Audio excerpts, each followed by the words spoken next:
Sir నమస్కారం sir. నమస్తే.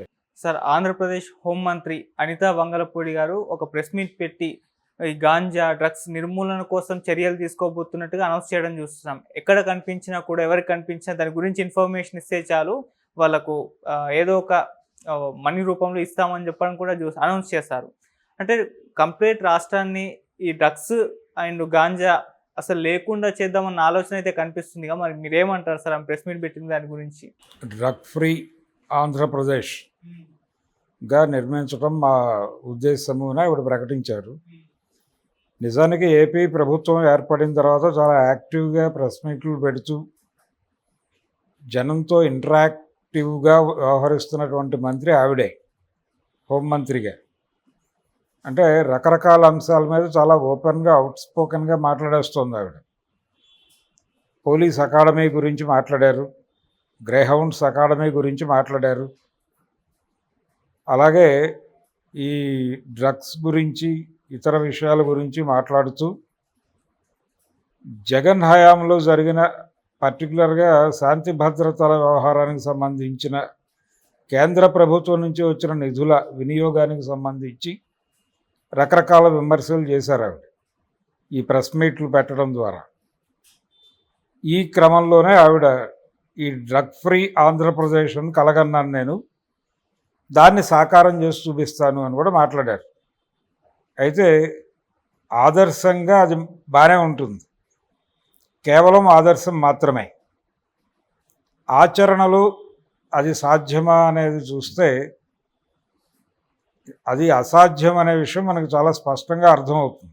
ఎందుకంటే ప్రభుత్వాలు ఏవైనా ప్రభుత్వాలు నడపడానికి, ఎన్నికలు ఫైట్ చేయడానికి, ఇతరత్రా వ్యవహారాలకి డబ్బులు అవసరం. ఈ డబ్బులు ఎక్కడి నుంచి వస్తాయంటే ఇలాంటి వ్యాపారాల నుంచే వస్తాయి. ఎందుకు ఎన్టీఆర్ టైంలో మద్యపాన నిషేధం అనేది కొంచెం ఇబ్బందికరంగా తయారైంది ప్రభుత్వానికి అంటే, ప్రధానమైనటువంటి ఆదాయ వనరు కోల్పోతున్నాం, అధికారికంగా వచ్చే డబ్బులు కోల్పోతున్నాం అనేది. అయితే దాని ముసుగులో అనధికారికంగా చాలా వ్యాపారం జరిగింది ఆ టైంలోనే. ఇది అదే పద్ధతిలో డ్రగ్స్ మీద నిఘా వేస్తున్నాం, మేము ఉక్కుపాదం మోపుతున్నామని చెబితే ఈ వ్యాపారం చేసేటువంటి సెక్షన్స్ అన్నీ కూడా వాటి ధరలు పెంచుకుంటాయి. పెంచుకుని దీని అవైలబిలిటీ అంత ఈజీ కాదు, ఆల్రెడీ అడిక్ట్ అయి ఉంటారు. ఈ అడిక్ట్ అయిన వాళ్ళు దాన్ని కన్జ్యూమ్ చేయడానికి ఎంతకైనా తెగిస్తారు.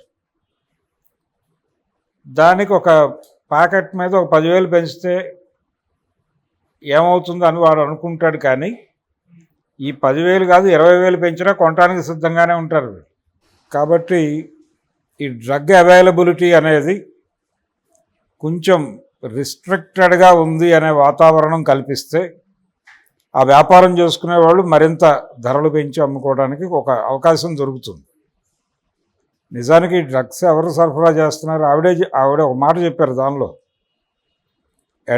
డీ అడిక్షన్ సెంటర్లు పెడుతున్నాం మేము, పెట్టారు ఆల్రెడీ, అక్కడ చాలా తక్కువ మంది మాత్రమే ఉంటున్నారు, ఎందుకు కింగ్ జార్జ్ హాస్పిటల్ లాంటి చోట్ల ఒక బ్లాక్ ఎందుకు కేటాయించలేకపోతున్నాం మనం అని మాట్లాడారు ఆవిడ. మంచిదే, అంటే డీ అడిక్షన్ ప్రోగ్రామ్స్ ఇవన్నీ చేయటం మంచిదే, అది ప్రభుత్వాలు చేయాల్సిన పని, చేస్తాయి కూడా.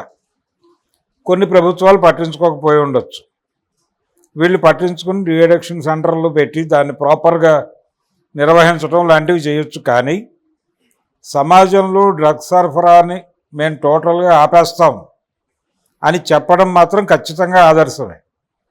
ఎందుకంటే ఈ డ్రగ్స్ సరఫరా వెనకాల రాజకీయ నాయకులు ఉన్నారు అనేది సుస్పష్టం. పర్టికులర్గా కేంద్ర ప్రభుత్వ అజమాయిషీలోనే డ్రగ్ బిజినెస్ జరుగుతోంది. కేంద్రంలో అధికారంలో ఉన్న ఎన్డీఏ పాలనలోనే డ్రగ్ బిజినెస్ పెరిగింది. ఇప్పుడు అదే కూటమి ప్రభుత్వం ఏపీలో రాజ్యం మొదలుపెట్టింది. ఆ ప్రభుత్వంలో మంత్రిగా ఉంటూ నేను ఇక్కడ డ్రగ్ బిజినెస్ జరగనివ్వను, డ్రగ్ ఫ్రీ ఆంధ్రప్రదేశ్గా చేస్తాను అని మాట్లాడటం గొంగట్లో అన్నం తింటూ వెంట్రుకలు ఏరటమే. ఆ మధ్య ఏపీలోనే జగన్ ప్రభుత్వ హయాంలో 4 కంటైనర్ల డ్రగ్స్ దొరికినాయి ఓ పోర్ట్లో వైజాగ్ దగ్గర. దొరికితే అవి ఏమైపోయినాయో తర్వాత ఫాలో అప్ వార్తలు లేవు. ఆ డ్రగ్సే చాలా చోట్ల కనిపించి ఉండొచ్చు మనకి. రాడిసన్ పబ్లో దొరికినవి అవే కావచ్చు, పూరి జగన్నాథ్ కన్జ్యూమ్ చేశాడు లేకపోతే మరొకడు కన్జ్యూమ్ చేశాడు అని వీళ్ళు చెబుతూ ప్రొజెక్ట్ చేసినటువంటి ఏరియాలో ఆ డ్రగ్స్ ఉండొచ్చు. ఇలా పోర్ట్లు, ఎయిర్పోర్ట్లు టోటల్గా ఇప్పుడు సెంట్రల్ గవర్నమెంట్ కంట్రోల్లో ఉన్నాయి, అదానీ కంట్రోల్లో ఉన్నాయి. ఇంకొక 5 ఏళ్ళు వాళ్ళ కంట్రోల్లోనే ఉంటాయని గ్యారంటీ మొన్నే పొందాం మనం. కాబట్టి ఈ దేశంలోకి బయట నుంచి డ్రగ్స్ కాదు కదా, ఏ సరుకు వచ్చినా అదానీకి తెలియకుండా జరగదు, అమిత్ షాకి తెలియకుండా జరగదు. ఈ దేశం నుంచి ఏది బయటకు వెళ్ళాలన్నా అదానీకి, అమిత్ షాకి తెలియకుండా జరిగే అవకాశం లేదు. ఆ లెవెల్ కంట్రోల్లో ఉంది వాళ్ళకి. ఏపీ తీర ప్రాంతం అంతా గోవాగా మార్చాలని కూడా ఒక స్కీమ్ ఉంది వాళ్ళకి.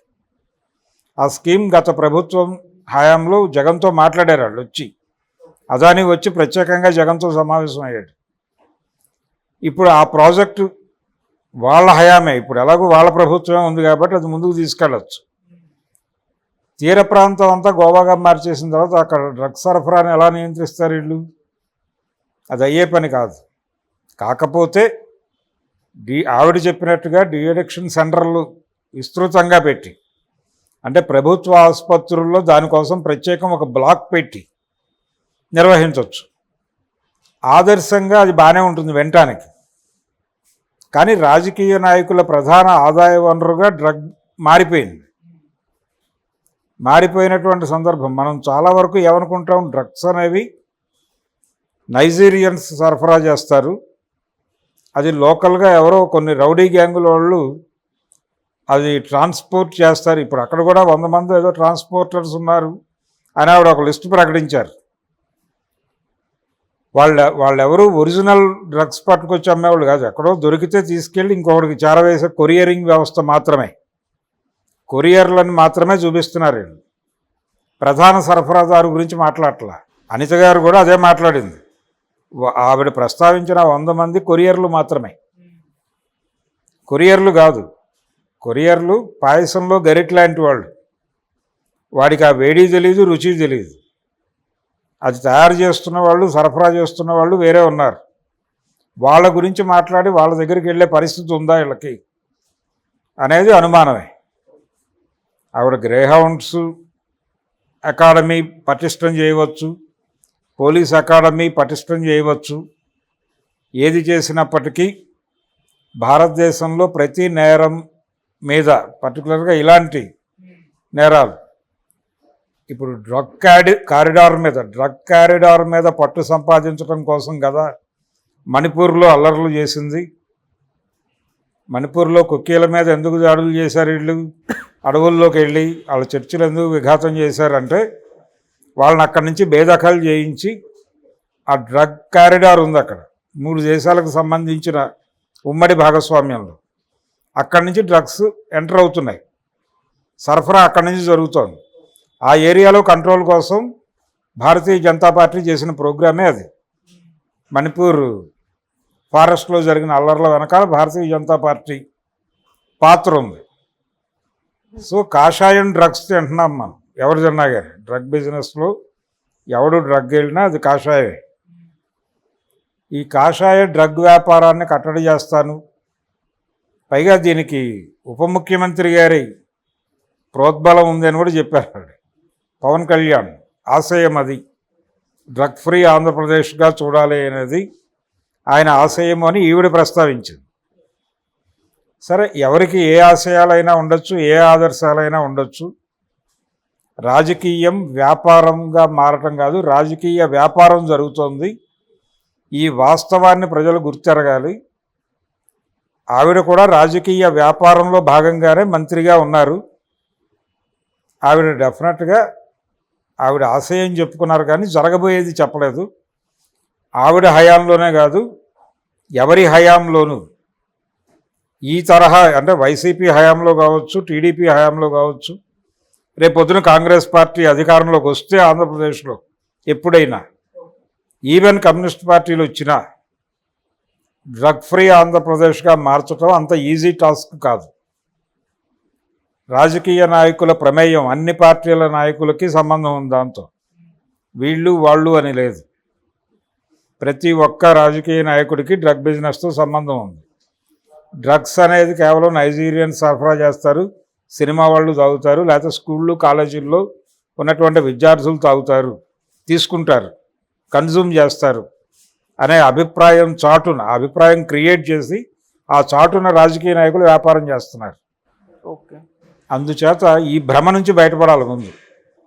డ్రగ్స్ అనేవి విద్యార్థులు, సినిమా వాళ్ళు మాత్రమే కన్జ్యూమ్ చేస్తారు, డ్రగ్స్ సరఫరా అనేది నైజీరియన్స్ మాత్రమే చేస్తారు అనే భ్రమ నుంచి బయటకు వచ్చి రాజకీయ నాయకుల పాత్ర ఏమిటి దీని మీద అని కనుక సీరియస్గా మాట్లాడితే